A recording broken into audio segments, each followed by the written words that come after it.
Phases of the chess game. Phases of the chess game. So this tutorial is about phases of the chess game. Let's have a look. Knowing the rules of chess is just the beginning. Chess is an incredibly deep game that you can spend a lifetime learning. So let's get started. Once you make your first move on the chessboard, you have entered what is called the opening phase of the game.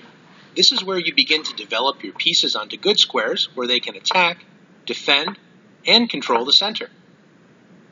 Once most pieces have developed, the game enters the middle game phase, where both players are making plans, organizing their pieces, finding weaknesses, and attacking their opponent's king. Some games end right in the middle game with checkmate or resignation, like in this position. After queen e4, white creates a battery with the queen and bishop on the b1 to h7 diagonal, threatening checkmate. Notice the queen is also threatening the unprotected rook on a8. Black only notices the unprotected rook, moves it to safety, and then is shocked to see the game is over. Queen takes h7, checkmate. Not all games end that quickly.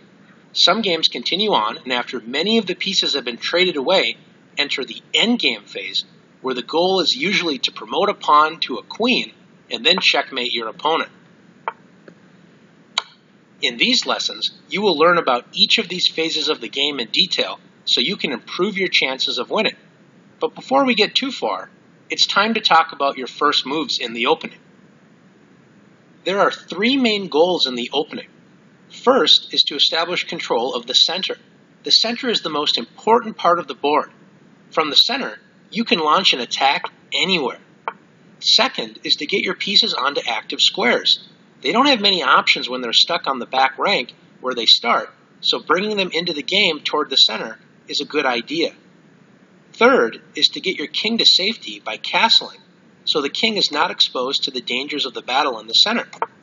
All of your opening moves should support these goals.